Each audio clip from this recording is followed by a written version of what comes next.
Ano ba to? Kunwari pagkakaibigan? Huminahon kayo, tama na. Asa? Ganyan ka dahil iniwan ka. Tingnan mo nga sarili mo ngayon. Simen, tama na. Nakakapagod na. Asa, huwag mo siyang saktan!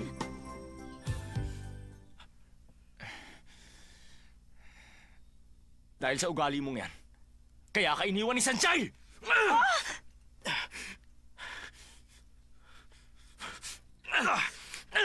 Kain ng kain.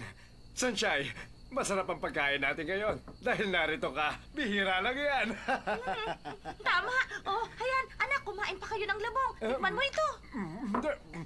Kumain ka ng isda. Sabi ng mama mo, bihira tayong kumain ng isda. Pero noon yun. Pero ngayon iba na. Laging isda. Ikaw naman, lagi mong sinasabi mo na araw-araw kumain tayo ng labanos para swertihin. Wala naman nangyayari. Alam nyo, basta kumakain tayo ng sabay-sabay, masaya ako kahit na anong pagkain.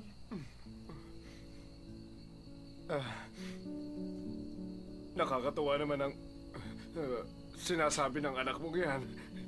Parang hindi ako sanay. Anak, alam naman ni Mama. Sinasabi mo yan para huwag kaming malungkot ng papa mo. Nakatanggap ka na kasi ng isang diamond necklace mula kay Young Master Daomingsa. Sa susunod, siguradong diamond ring na ang matatanggap mo. Sing-sing? Kapag sing-sing, ang ibig sabihin nagpo-propose na ang lalaki. Honey, ibig sabihin, ang tsansa makasama natin si Sanchay, paliit na ng paliit. Oo nga. Pagkatapos ng kasal, wala na siyang oras para sa atin.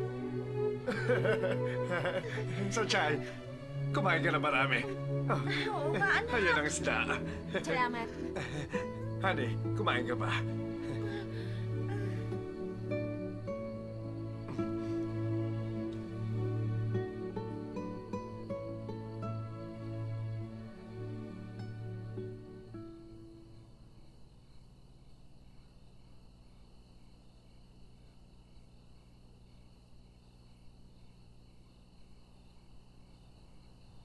Nung iniwan ko ang Yangtze Academy at si Daomingsa, hindi ko na binuksan ang cellphone ko.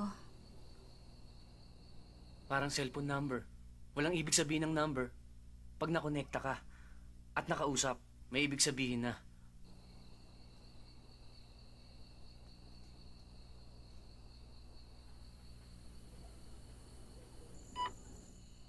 Sanchay, nasaan ka ba? Kahit anong oras, pag narinig mo to, tawagan mo ako. Daomingsa. Nababaliw na ako sa'yo. Sanchay, nasaan ka ba? Tawagan mo ako. Sanchay! Sanchay! Sanchay! Sanchay!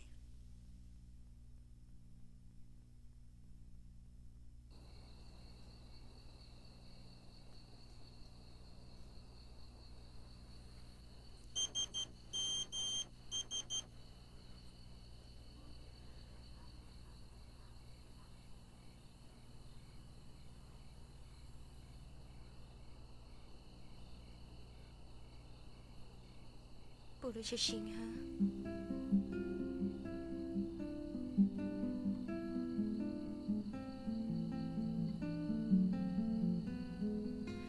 Daomingsa, nakalimutan mo na ba ako?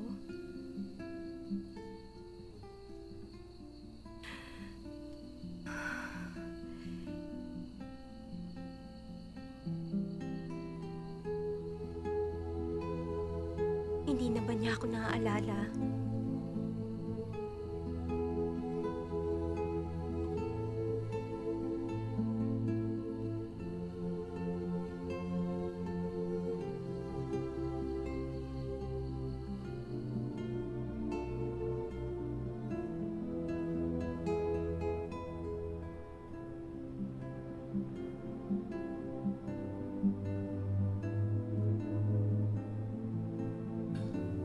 Nalimot mo na ba ako? Asan? Miss na kita! Naghihintay pa rin ako!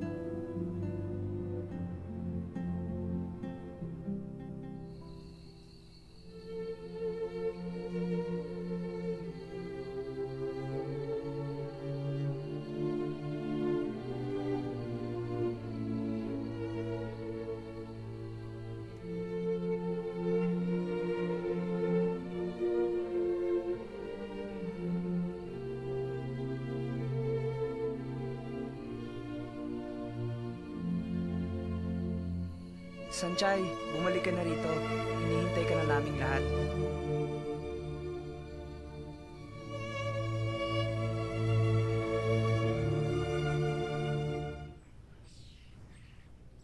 Galit na talaga ako. Hindi ko nakakausapin yon. Uminahon ka lang. Huminahon? Tingnan nyo nga mukha ko. Matagal-tagal na rin tayong hindi nag-aaway-away. Sa nangyari sa inyo ni Aso, sa tingin ko, ikaw ang natalo. Akala mo nakakatawa ka, Lay. Lay, nawala ng kontrol si Ase. Kaya nangyari yun. Nagpipigil pa rin si Simen. At hindi malakas ang suntok niya. Kaya siya ang bugbog sarado kay Ase. Huwag na natin pag-usapan yan. Pag hindi niya binagong ugali niyang yon, hindi ko na siya kakausapin. Sa tingin ko, kasalanan ni Ase ang lahat ng gulong ito. O baka naman, kakambal na niya ang kaguluhan. Tsaka ang naging relasyon nila yung Shansai. Para silang aso't pusa, nag-aaway, nagbabati. Hindi maganda ang samahan nilang dalawa. Kaya pati si Simen, nainis na rin. Pati naman ikaw, hindi ba? Pero ngayon, hindi tungkol sa kanilang dalawa ang problema. Anong ibig mo sabihin? Ang mama ni Ase. Tama kayo. Sobra naman ang pagkakataon. Pagbalik dito ng Reyna, lahat tayo nag-alala kay Sanchay. Pagkatapos, bumalik sa New York ang Reyna. Nag-drop out naman si Sanchay noong mga panahong yun. Simen, nung pinatawag tayo ni Ase isang araw bago mag-drop out si Sanchay, di ba ang sese pa niya? Pinangaralan pa tayo magseryoso. Imposible namang sa isang gabi lang break na sila agad. Sa personalidad nila, hindi imposible. Simen, nakikiusap ako, huwag ka na magalit kay Ase. Buti pa magtanong-tanong tayo. Alamin natin kung anong problema. Ginagawa natin ang lahat ng ating makakaya para mapasaya si Ase. Gawin natin ang sinasabi ni Lay. Alamin natin ang nangyayari. Simen, mabuti pa kausapin mo si Xiaoyu. Ako naman ang bahalang kumausap kay Payatot.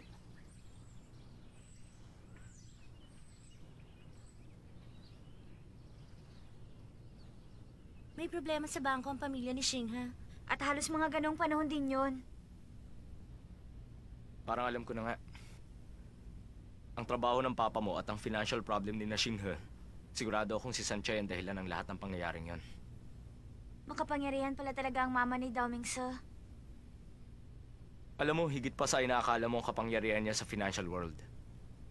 Hindi naman mahirap isipin na binigyan niya kayo ng mga problemang pinansyal para takutin si Sanchay. Ginamit kami ni Xinghe para takutin si Sanchay? Ganun na nga.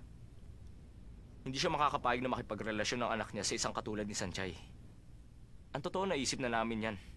Pero hindi ko akalaing napakabilis niya. Wala na tuloy kaming nagawa. Ayun, nag-drop out na pala si Sanchay. O mas dapat sabihin, sinuko niya ang pag-ibig niya, alang-alang sa inyo ni Xinghe.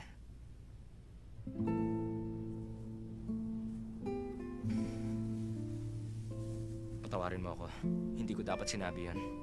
Alam ko kasing yun ang mga paraan niya. Ginagamit niya ang kapangyarihan niya para makuha ang gusto niya. Sina Sanchay, Xinghe, at ikaw. Inosente kayong lahat.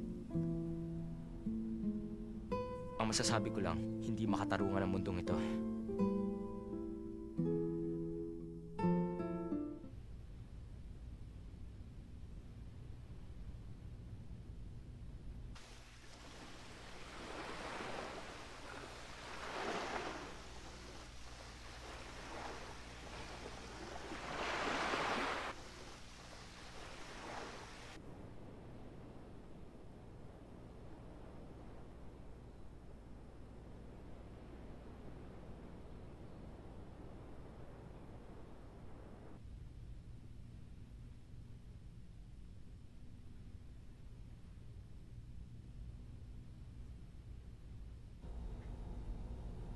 Late ka na naman. Bakit ngayon ka lang?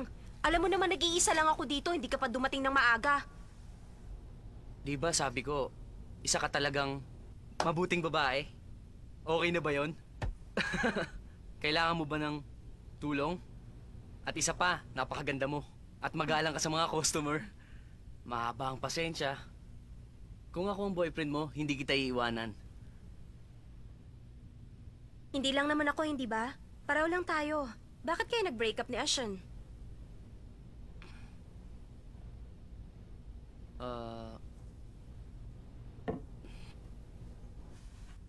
Dito niya ako iniwan. Dito sa beach na ito. Dapat magkasama kami magbabakasyon. Pero nauna siyang umalis. Gusto ko ang lugar na ito. Kaya ayokong umalis. Pero sabi niya malabo raw ako. Hindi ko akalain na sa bakasyon na yon mag-aaway kami. Asong, alam ko na malalim ang pagkatao mo at masyado kang romantic. Pero sana isipin mo ang relasyon natin. Ano magiging kinabukasan natin? Hindi ko kayang tumigil ng matagal dito sa tabing dagat. Paano naman ako? Isipin mo naman ang kalagayan ko. Umaasa ang pamilya ko na susuportahan ko sila. Kaya kahit nandito ako, trabaho ang iniisip ko. Pero ikaw, masaya ka dito at ayaw mo nang umalis.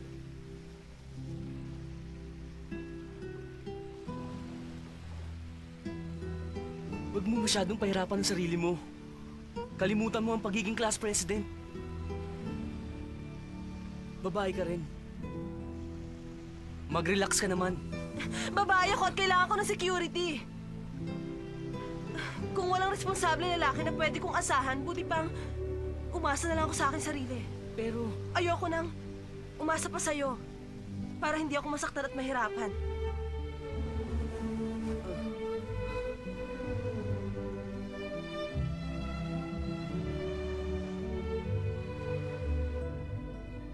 umalis siya para hanapin ang sinabi niya security. At ako naman, nagpaiwan ako dito sa beach, naghihintay sa kanya. Kung ganon, ilang buwan ka na naghihintay? Oo. Gusto kong malaman ang sagot niya. Ano bang ibig sabihin ng security? Hindi ko rin alam. Asong, malalaman mo rin ang sagot dyan.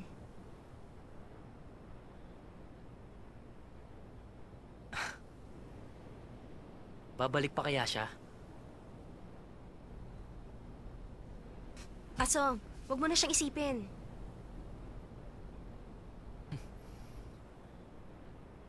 Masarap pala ang may kausap pag nalulungkot. Magpakasaya ka na lang habang hinihintay siyang bumalik. Sige, magtrabaho na tayo. Ang sarap magtrabaho! Sige, tayo na. Siya nga pala, pumunta kahapon dito yung television crew. Talaga? Bakit hindi ko napansin?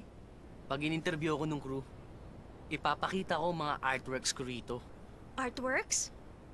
Fine arts ang major ko. Sana makaipon ako ng malaking pera para makapunta ako sa Italy at makita ko ang mga artworks ni Michelangelo at Da Vinci.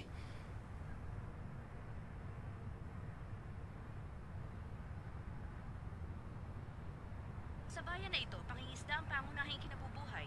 Mahigit kumulang sa 1,000 lamang. Sino man po kayo makapangyarihan sa lahat, kung kayo man ang Diyos o si Buddha, ituro niyo po sa akin kung nasa si Sanchay. Pero hindi lang beach ang ipinupunta ng mga tao rito, kundi pati na ang masarap at sariwang seafood na dito lamang matatagpuan sa restaurant na ito. Sanchay!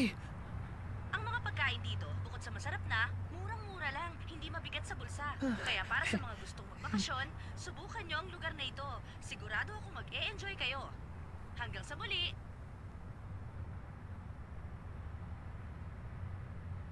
Kasi talaga si Sanchay. Una, nagtinda siya sa bake shop. Tapos, naging model ng adult magazine. Pumasok pa siyang katulong sa bahay ni Naaze.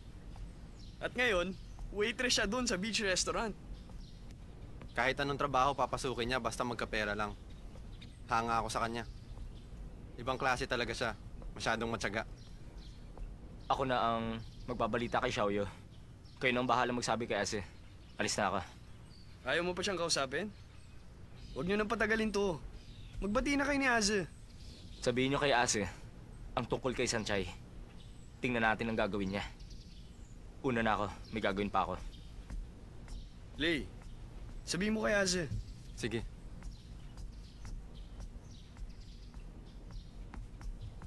Si Men, Hmm? galit ka pa kay Aze?